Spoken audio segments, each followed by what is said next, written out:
France के आम चुनावों में वामपंथी गठबंधन अव्वल रहा। जैसे ही वामपंथी गठबंधन चुनावी नतीजों में जीता, फ्रांस में भीषण दंगे भड़क गए और प्रदर्शनकारी सड़कों पर उतर आए। वामपंथी प्रदर्शनकारियों ने दंगा किया। पेरिस की सड़कों पर वामपंथियों ने नंगा नाच किया और पेट्रोल बम जलाकर आग लगा दी। फ्रांस में इस बवाल को रोकने के लिए भारी पुलिस बंदोबस्त किया गया है। फ्रांस में वामपंथी गठबंधन की जीत अप्रत्याशित रही। चुनाव से पहले लगातार यह माना जा रहा था कि इस चुनाव में दक्षिणपंथी गठबंधन की जीत होगी। दक्षिणपंथी गठबंधन की नेता मरीन ली पेन के प्रधानमंत्री बनने के आसार जताए जा रहे थे, लेकिन दूसरे चरण की वोटिंग के बाद पासा पलट गया और वामपंथी गठबंधन सबसे ज्यादा सीटें लाने में सफल रहा।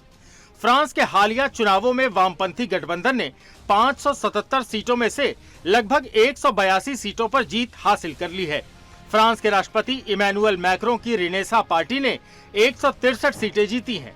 तीसरे नंबर पर ध्रुव दक्षिणपंथी गठबंधन है, जिसके खाते में 132 सीटें आई हैं। 577 सीटों वाली संसद में बहुमत का आंकड़ा 289 का है और अभी तक किसी दल या गठबंधन को स्पष्ट बहुमत नहीं मिला। लेकिन अंतिम परिणामों के सामने आने के पहले ही फ्रांस में भीषण हिंसा का माहौल है। प्रदर्शनकारियों ने चुनाव नतीजों के रुझानों के साथ फ्रांस की सड़कों पर कब्जा कर लिया। फ्रांस की राजधानी पेरिस में प्रदर्शनकारियों ने सड़कों पर गाड़ियों को इकट्ठा करके आग लगा दी और पुलिस से भी भिड़ गए।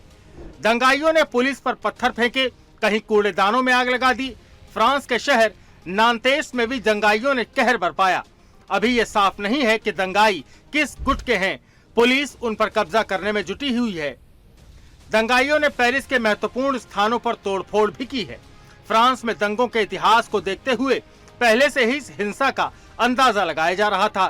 वामपंथियों की इस हिंसा करने की आशंका जताई जा रही थी। इसके लिए फ्रांस में 30,000 पुलिसकर्मी लगाए गए थे।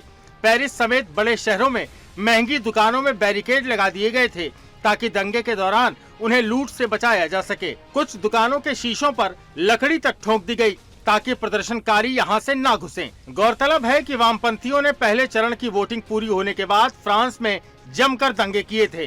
30 जून 2024 को इन दंगाइयों ने फ्रांस में कस के कहर बरपाया। राजनीतिक तनाव बढ़ने की आशंका के चलते पूरे देश में 30,000 दंगा विरोधी पुलिस तैनात कर दी गई। ये राष्ट्रपति इमैनुअल मैक्रों की पार्टी के लिए भी एक झटका है।